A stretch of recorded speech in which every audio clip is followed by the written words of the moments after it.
बिस्मिल्लाहिर्रहमानिर्रहीम। इस्तकबाल रमज़ान के हवाले से आज का हमारा प्रोग्राम और बात चल रही है। तो मैं आपसे गुजारिश करूँगा कि आज ही से रमज़ानुल मुबारक की तैयारी शुरू कर ले, क्योंकि चंद दिन रमज़ानुल मुबारक में बाकी हैं। रमज़ानुल मुबारक का इस्तकबाल गुनाहों की तौबा और आइंदा नेकी के वादे से करें। रोज़ाना सुबह उठकर अल्लाह से वादा करें कि आज सारा दिन झूठ नहीं बोलूँगा, बल्कि मैं तो यहाँ तक कहूँगा कि रमज़ान मुबारक से पहले आज ही से ये अपने अल्लाह से वादा कर लें कि आज के बाद कभी झूठ नहीं बोलूँगा, ग़ीबत नहीं करूँगा, गाली नहीं दूँगा, कम नहीं तोलूँगा, कम नहीं नापूँगा, बदनिगाही नहीं करूँगा, जलवत व खलवत में अल्लाह रब्बुल इज़्ज़त को याद रखूँगा। पाकीज़ा मेहमान जो रमज़ानुल मुबारक है उसका इस्तकबाल पाकीज़ा सोच, पाकीज़ा दिल और पाकीज़ा आमाल के साथ करें, क्योंकि ये वो बाबरकत महीना है जिसमें हर नेकी का सवाब बढ़ा दिया जाता है, नफल का सवाब फ़र्ज़ के बराबर कर दिया जाता है और फ़र्ज़ का सवाब 70 गुना बढ़ा दिया जाता है। इसलिए हमें इस माह मुबारक में अपने औकात को तरतीब दे लेना चाहिए। मैंने जो शेड्यूल बनाया है और सोचा है कि अपना रमज़ानुल मुबारक मैं इस तरह गुजारूँगा, आपके सामने अर्ज़ किए देता हूँ। सोचा ये है कि सुबह उठूँगा, सहरी के वक़्त पहले तहज्जुद की नमाज़ पढ़ूँगा, फिर वक़्त मिला तो कुछ तिलावत, दुरूद पाक और इस्तिग़फ़ार की तस्बीहात पढ़ के उसके बाद सहरी करूँगा, फिर नमाज फ़ज्र अदा करके अगर दर्स हुआ तो दर्स दूँगा, दर्स सुनूँगा, और अगर तबीयत ने साथ दिया तो इशराक़ की नमाज़ पढ़ के, इशराक़ की नमाज़ तक ज़िक्र इबादत में गुजार के इशराक़ की नमाज़ पढ़ के फिर सुन्नत के मुताबिक सोऊंगा कि जैसे सुन्नत है सोना उस तरीके से सोऊंगा, और इस नीयत के साथ सोऊंगा कि थकावट दूर हो जाए, तो इससे इबादत के हुसूल में बरकत होगी और इबादत का हुसूल और रिज़्क़ के हुसूल में कुव्वत हासिल करूँगा। यानी जो साथी कारोबार के लिए जाते हैं, काम के लिए जाते हैं, वो इस नीयत के साथ सोएं कि हम सोएंगे, हमारी थकावट दूर हो जाएगी, तो बाद में जो इबादत के लिए वक्त मिलेगा वो सुकून से हम कर लेंगे। और कारोबार के लिए दुकान, कारखाने में, काम में, दफ्तर में जाना है तो उसके लिए भी कुव्वत हासिल होगी, इसलिए आराम करें। तो इस आराम करने का, सोने का भी सवाब होगा। फिर काम काज के लिए जाएं, ज़ोहर की नमाज़ का ख्याल रखें। फिर अगर वक्त मिले तो थोड़ा सा ज़ोहर की नमाज के बाद आराम कर लें ताकि तरावी आसान से रात को अदा कर सकें। अगर दोस्तों में बैठने का मौका मिले तो कोशिश करें कि किसी की ग़ीबत ना होने पाए। ये भी एक बहुत बड़ी बीमारी है हम में कि दोस्त बैठे तो दोस्तों की ग़ीबत शुरू कर देते हैं, रिश्तेदार बैठे तो रिश्तेदारों की ग़ीबत शुरू कर देते हैं, मोहल्लेदार बैठे तो मोहल्लेदारों की ग़ीबत शुरू कर देते हैं, हमसाए बैठे तो हमसायों की ग़ीबत शुरू कर देते हैं। ये नीयत करनी है कि मैंने किसी की ग़ीबत, चुगली नहीं करनी, और जिनके पास बैठना है इनको नेकी की कोई ना कोई बात ज़रूर बतानी है। ज़िक्र की बरकत, इस्तिग़फ़ार की बरकत, दुरूद पाक की बरकत, तिलावत कुरान की बरकत, जो दर्स में बात सुनी है वो आगे सुनाएंगे, और ज़्यादा से ज़्यादा वक्त जो है इस्तिग़फ़ार में, ज़िक्र में, दुरूद पाक में, दुआ में, तिलावत कुरान में सर्फ करेंगे। लेकिन हमारा हाल ये है कि हमें इबादत का ज़ौक़ नहीं, इसीलिए कहते हैं यार नमाज बड़ी लंबी हो गई, दर्स लंबा हो जाए तो कहते हो दर्स बड़ा लंबा हो गया, दुआ बड़ी लंबी हो गई।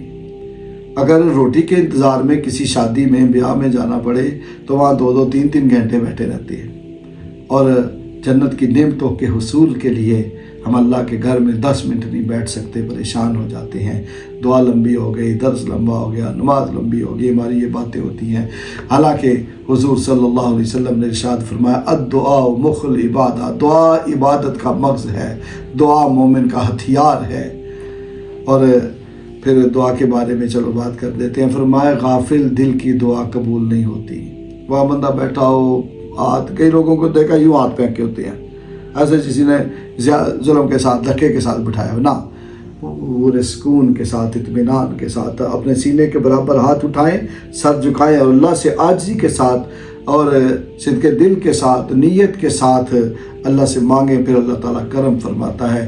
गाफिल दिल की दुआ कबूल नहीं होती, ज़्यादा से ज़्यादा अल्लाह से दुआएं मांगनी चाहिए। फिर रमज़ानुल मुबारक में जब अल्लाह की रहमतों के सारे दरवाजे खुले होते हैं, और हदीस पाक में आता है जब महशर के मैदान में अल्लाह ताला लोगों को बड़े बड़े पहाड़ों के बराबर नेकियां अता करेगा ना, तो लोग कहेंगे या अल्लाह ये हमारी किस नेकी की जज़ा है, हमने तो कोई ऐसी नेकी नहीं की थी। तो मेरा अल्लाह फरमाएगा, ए बंदा मोमिन, ये तेरी वो दुआएं हैं जो दुनिया में तूने मुझसे मांगी थी और हमने तुम्हें वो चीज़ अता नहीं की थी, आज उसका बदला हम तुम्हें महशर के मैदान में सवाब की सूरत में, अजर की सूरत में अता कर रहे हैं। तो बंदा मोमिन कहेगा काश मेरी कोई दुआ भी कबूल ना हुई होती।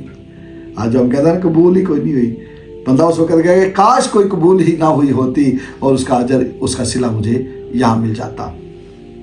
फिर पूरे दिन का शेड्यूल इस तरह, तरावी पढ़ेंगे, नमाज़ें सारी पढ़ेंगे। तो जब जुमे का दिन आएगा, जुमा सारे दिनों का सरदार और सबसे अफजल दिन है, इसलिए ज़रूरी है कि इस दिन इबादत का ख़ास प्रोग्राम तरतीब दिया जाए। नियत की जाए कि जुमे के लिए जल्दी उठूँगा, अच्छे तरीके से उसकी तैयारी करें, पाक साफ़ सुथरा लिबास पहनेंगे और खुशबू लगाएंगे और खुतबा जुमा शुरू होने से पहले पहले मस्जिद में पहुँचेंगे। हदीस पाक में जो सबसे पहले आए उसको ऊँट की कुर्बानी का सवाब, जो उसके बाद आए उसको गाय की कुर्बानी का सवाब, जो उसके बाद आए दुम्बे का, बकरे का, इसी तरह अंडा सदका करने का सवाब तक भी मिलता है। ये आम दिनों की बात है, और जब रमज़ानुल मुबारक होगा तो 70 गुना अजर बढ़ जाता है। गोया कि 70 कुर्बानियाँ करने का, ऊँट की, गाय की, दुम्बे की, बकरे की ज़िबा करने की का सवाब मिलेगा। और फरमाया कि जो शख्स खुतबे से पहले मस्जिद में आए, आके ख़तीब के पास बैठे, ध्यान से तवज्जो से बात सुने, ना किसी को इशारा करे, ना किसी के साथ कपड़े के साथ खेले, ना किसी और चीज़ के साथ खेले, ना बात करे, अल्लाह ताला उसको घर से मस्जिद आने तक हर कदम पर पूरे पूरे साल की इबादत का सवाब अता फरमाते हैं। अल्लाह अकबर। तो ये रमज़ान से पहले सोच लें कि इस रमज़ान में मैंने सवाब को इकट्ठा करना है। अगर एक कदम पर आम दिनों में 1 साल की इबादत का सवाब है, तो रमज़ान मुबारक में तो 70 सालों की इबादत का सवाब होगा। तो हमने इसको ज़ाया नहीं करना। ये खूबसूरत लम्हात है, इसमें से हमने सवाब को, लज़्ज़त को, कैफियत को कशीद करना है। अल्लाह अकबर। फिर नियत की जाए कि जुमे के लिए जल्दी पहुँचे। फिर असर के बाद दुरूद शरीफ तिलावत, ज़िक्र कसरत से करे और दुआ में मशगूल रहे, क्योंकि ये वो वक्त है जब दुआएं कबूल होती हैं। नियत कर ले कि माह मुबारक में, इस माह मुबारक में रोज़ाना 5 पारे अगर पहले पढ़ते हैं तो 6 पढ़ूँगा, 6 पढ़ते हैं तो 7 पढ़ूँगा, 7 पढ़ते हैं तो 8 पढ़ूँगा, 8 पढ़ते हैं तो 10 पारे की रोज़ाना तिलावत करूँगा। नियत बना लें। और कम अज़ कम 2 या 3 कुरान तो ज़रूर रमज़ानुल मुबारक में ख़त्म करने चाहिए। अल्लाह अकबर। सदका तो खैरात करूँगा, रोज़ा लोगों को अफ्तार कराऊँगा, ज़कात दूँगा, कोई आधा घंटा कोई दीनी किताब जो है उसका मुताला करूँगा। हफ्ते में कम अज़ कम 1 आध बंदे को नमाज की तरफ, ज़िक्र की तरफ, नेकी की तरफ, मस्जिद की तरफ ज़रूर लगाऊँगा। ये इरादा कर लें, इंशाअल्लाह अल्लाह ताला हमारे अमाल में बरकत देगा और अल्लाह ताला हमारे मामलात जो हैं उनको दुरुस्त फरमाएगा। अगर हम नियत करेंगे तो अल्लाह ताला मदद भी फरमाएगा। अल्लाह ताला हमें अमल की तौफीक अता फरमाए।